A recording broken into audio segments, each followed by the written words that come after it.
es un gusto tener con nosotros a la doctora Beatriz Merino, presidenta de la Sociedad Peruana de Hidrocarburos, expresidenta del Consejo de Ministros y una personalidad destacada, de gran capacidad de análisis, como que nos va a permitir ahora también conversar sobre la coyuntura política principalmente. Como siempre, bienvenida, doctora. Muchas gracias, Raúl. Buenos días. Buenos días, Ricardo. Gracias. Bueno, a no dudarlo, hemos entrado en una fase distinta con la salida del ministro de Economía, Luis Miguel Castillo. Y empieza un poco la evaluación de cuánto fue lo que él logró, finalmente qué significó en términos de los temores que había con respecto a la administración del señor Humala, iniciales, y al mismo tiempo, pues en fin, una direccionalidad en pos de alcanzar tasas de crecimiento importantes. Lamentablemente en los últimos tiempos esto empezó a fallar y allí empieza, claro, la oposición, como es natural, de decir, bueno, la hizo pero no del todo bien. ¿Qué es lo que en realidad está pasando en términos ya del Ejecutivo y en la realización económica? ¿Por qué se ha producido esta ralentización del crecimiento? Y si es solamente atribuible a factores internos o también a factores externos.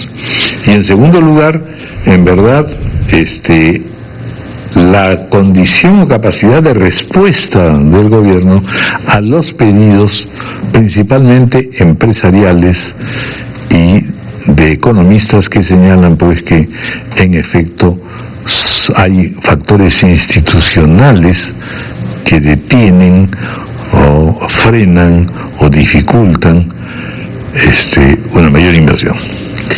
Gracias, Raúl, por la pregunta. Bueno, en primer lugar, yo a veces pienso que para evaluar la tarea de un ministro de Economía en el Perú pasa un poco lo que pasa con las obras de teatro, ¿no? Hay que esperar un tiempo para mirar hacia atrás y ver. Y efectivamente es cierto, Luis Miguel Castillo es un hombre que cuando, en primer lugar, fue viceministro antes, en el gobierno anterior, tenemos que recordarlo, ¿no? Y eso ya indicaba que había, por parte del gobierno, la vocación de continuidad. Exactamente, por un lado, ¿no? O sea, una continuidad quizá no solo de la política, sino además de la institucionalidad, porque era el segundo hombre de a bordo, digamos, en el Ministerio de Economía de entonces. Y efectivamente, cuando la gente tiende a olvidar que cuando él toma el cargo de ministro de Economía, la bolsa colapsa, en fin, ¿no? Ya tenemos que recordarlo, todo lo que sucedió, ¿no? Un bache, ¿no? Exacto. Y luego vienen los grandes meses de bonanza. Luis Miguel Castillo es considerado internacionalmente el mejor ministro de Economía de la región, etcétera, etcétera. Y luego, claro, vienen los años de la desaceleración, ¿no? O los tiempos de la desaceleración, que hoy día en un artículo muy interesante en el Comercio, Waldo Mendoza señala, ¿no? Malos tiempos, Alonso, ¿no? O sea, porque él hace un análisis como economista brillante que es, en el sentido de que la mitad de la economía peruana sobre ella tiene incidencia lo que ocurre internacionalmente, ¿no? La interrumpo un ratito porque está hablando la primera dama. Con mucho gusto. En Heredia. Botellita, iba a decir. Nuestra latita Liga contra el Cáncer, colecta pública 2014, así que de inmediato también le vamos a pedir, por supuesto, que se manifieste a Beatriz. A ver, tú ya te manifestaste, entiendo. A ver, sí, bueno, esta es una de las labores más encomiables que se hace en el Perú, ¿no? El voluntariado. Una monedita nada más. Está bien, Ricardo.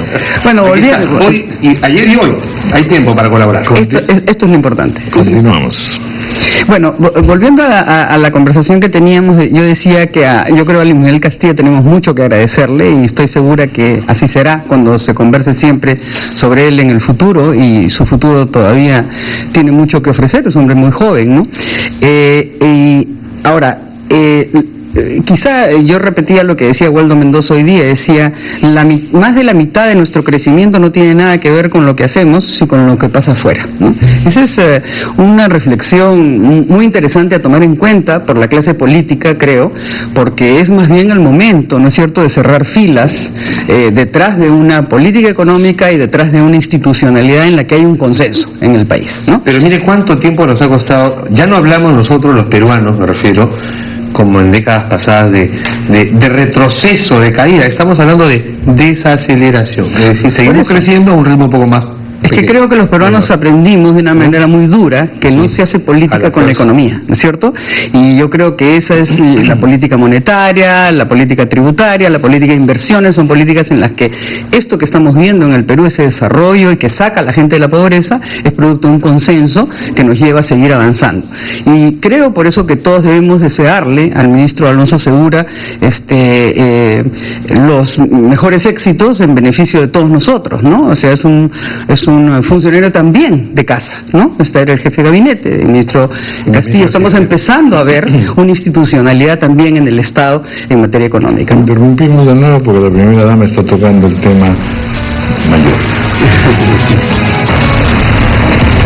Bueno, hemos hecho una pausa un poquito prolongada, doctora Beatriz Merino, pero lo que queríamos era básicamente llegar a definir un poco el panorama político, ¿no es cierto? Hemos visto lo de Castilla, vamos a ver un poco estas acusaciones de lobbies, el caso del ministro Mayorga, e igualmente que ahora ha surgido también otro asunto, vamos a tener dentro de poco al ministro de Agricultura, que sigue involucrado también en otro lobby, de vivienda, perdón, que fue el de vivienda cayó y ahora están acusando a la agricultura.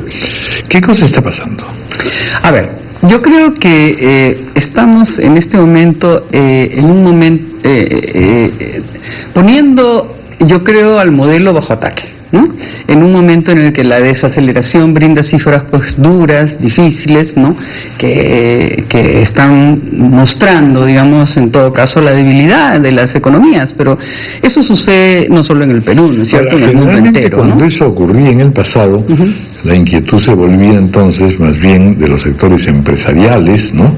Y de los sectores económicos, pero aquí estamos entrando más bien a una guerrilla política. A una guerrilla política porque, o sea, lo que yo creo que el sector empresarial busca finalmente, como en todas partes del mundo, es una estabilidad, ¿no?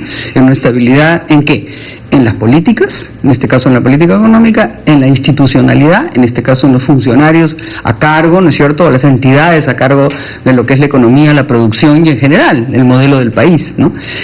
Yo creo que el Perú sigue siendo un país atractivo, está creciendo, ciertamente no lo que quisiéramos que creciese, y tendremos que tener un Banco Central muy alerta, muy inteligente, ¿no? En estas aguas tormentosas que estamos viviendo ahora, pero yo creo que vamos a salir adelante. Tenemos mega proyectos tanto delante como que ya van a empezar su producción, particularmente en las áreas extractivas, y yo creo que si logramos, ¿no es cierto?, un liderazgo para volver más competitivo ya la ejecución de las inversiones, vamos a seguir siendo un país atractivo para captarlas, ¿no?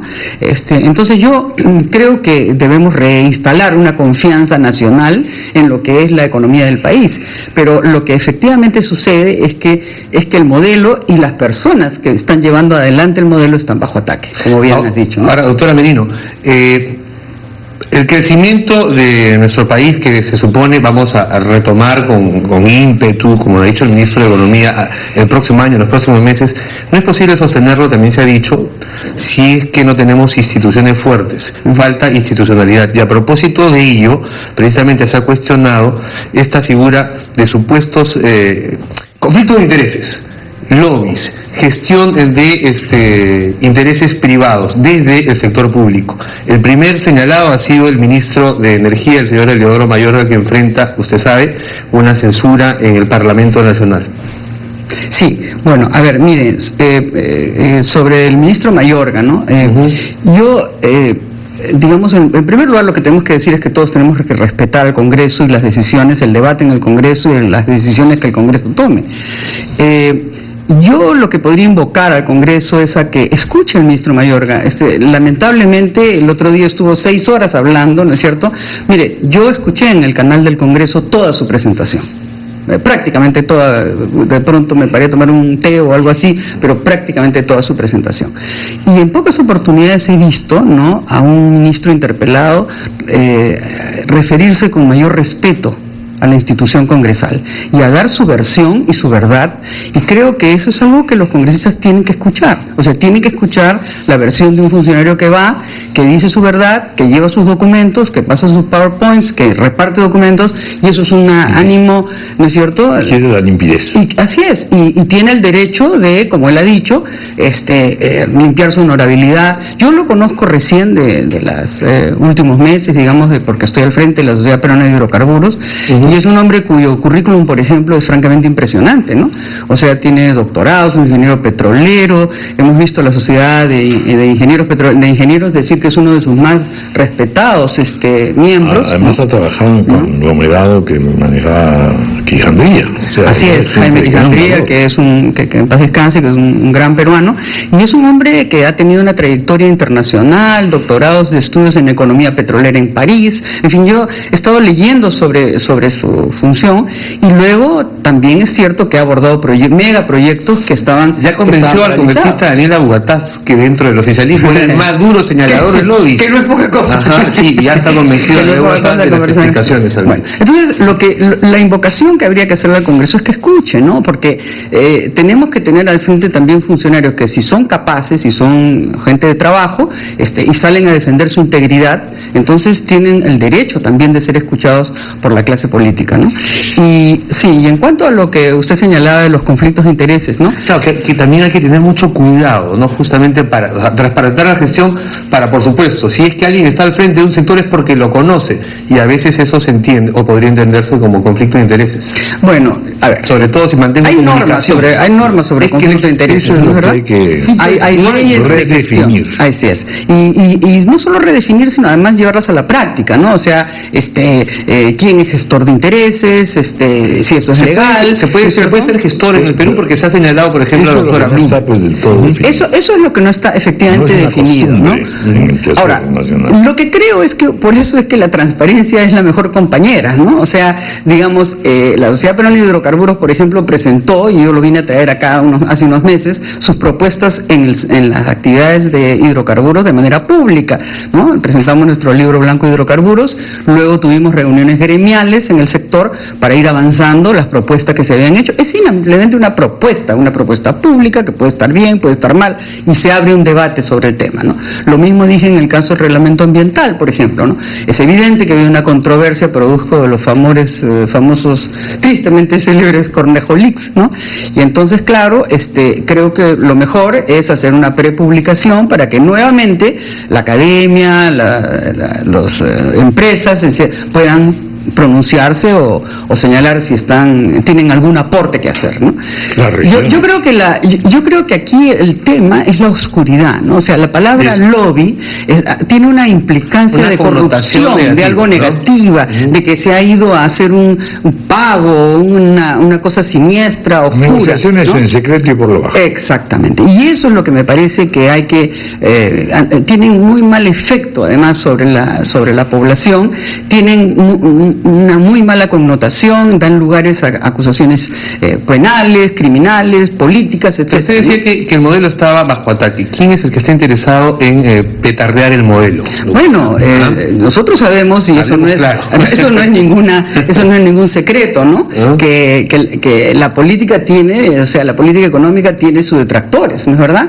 Y lo que creo, izquierda, nada más. Bueno, y lo que creo no es solamente que la izquierda, ahí vamos a tener... Claro, yo creo que hay muchos intereses acá, ¿no es verdad? Y yo creo que lo que todos queremos es seguir creciendo. O sea, lo único que tenemos que hacer, Raúl, en este país es retroceder. Y si miramos a los que están haciendo lo distinto que nosotros, están peor, ¿no? Beatriz, usted que es siempre una tan inteligente analista, si en efecto no hay también una especie de cerrazón para decir, aquí están todas las soluciones y ustedes en realidad se están equivocando, no solamente la izquierda, sino una serie de otros partidos. Y además, nadie puede alegar nada porque usted, señora aprista, es inmoral, porque usted, señor toledista, ha estado en negociados, y entonces empieza un deterioro y una suerte de venganza en la clase política que tampoco es conducente, porque aquí nadie tiene, no digo garantía de pureza total, pero lo que no se puede decir es yo soy el dechado de la perfección y todos los demás no. Y lo que es peor, eso Raúl, es fatal. Es fatal porque se crean enemigos, pues. No solo eso, Raúl, sino que además está produciendo el rechazo de la ciudadanía. Así es. O sea, al final del día la ciudadanía está viendo a una clase política que solo se injuria, se ataca y permanentemente se insulta, ¿no es cierto? O sea, y se acusa, tú eres corrupto, tú fuiste corrupto, tú hiciste esto, tú te reuniste acá, no, yo me reuní allá. Entonces, todos son sucios y todos están mal. Entonces, ¿quién va a querer entrar a la vida pública? Así es. ¿Quién va a querer servir a su país desde el Congreso? ¿Quién va a querer servir a su país desde el Poder Ejecutivo? Renovación de cuadros políticos. No solo reactivación de partidos. Sino ustedes, la prensa, nos están mostrando que lamentablemente estamos captando gente que jamás tendría que haber entrado al servicio público, ¿no es verdad? O sea, todas las denuncias que aparecen semana tras semana, ¿no? Nos están mostrando que hay gente que jamás debió. Entonces, lo que yo quisiera es tener mi sociedad donde la gente joven considerar al Estado como uno de sus 3 prioridades para servir. O sea, cuando uno hoy día se enfrenta a la gente joven en el Perú, créame, Raúl, que el Estado, la política no está en sus primeras prioridades. Quiere ir al sector privado a trabajar. Yo estuve muy impresionada hace un par de años cuando estuve viajando en las provincias y hablando en universidades y era muy claro para mí que el peruano joven, que jamás ha tenido desórdenes económicos ni terrorismo, tiene una especie de rechazo absoluto a la política. Eso es, tenemos que tener una institucionalidad política que acompañe nuestra institucionalidad democrática y nuestra institucionalidad económica. De lo contrario, vamos a estar llevando al país a manos que no están ni preparadas o peor aún se acercan con otros intereses. Cuando el nivel de exigencias de la modernidad son mayores, de las relaciones internacionales y en fin de todas las conferencias que tenemos, participaciones, en fin, y cuando la competencia, en Alianza Pacífico. Y cuando la competencia es aún mayor. En los países del primer mundo, la competencia se inicia hoy día, Raúl, en la niñez. En la niñez, o sea, ya los niños están compitiendo para ver quién va a tener éxito o no. Entonces, yo por ejemplo felicito todos los esfuerzos. Estuve escuchando a la persona que estaba entrevistada por usted. Todo lo que se hace por la niñez es la mejor inversión. Todo lo que hace el ministro Saavedra por la educación es la mejor inversión. Todos los esfuerzos que se hagan en ese sentido son la mejor inversión. Todo lo que sea, y ahí quiero dar mi voz de alarma sobre este tema de los pueblos indígenas y el tema de los ayánicas, que ha sido tan bien tratado por los medios de comunicación, pero ahí está el ejemplo de lo que sucede con los peruanos más vulnerables cuando el Perú formal, o sea, el Perú exitoso, no mira a los que se quedaron atrás, ¿no? Entonces, yo creo que hacemos mal en llevar la lucha política, que ya sabemos, además sobre todo cuando se acercan la transferencia del poder, se vuelve pues sangrienta y encarnizada. Hacemos mal en llevarla a la economía, hacemos mal en llevarla a aquellos que nos viene sacando de la pobreza en las últimas décadas. Muy bien, doctora Beatriz Merino, como siempre, en realidad le agradecemos porque nos ayuda mucho a definir una serie de cosas y de verdad que nos incita también a pensar que de repente Beatriz Merino tiene que entrarle a la política. Bueno, cada vez que vengo a estas entrevistas me voy pensando en el tema.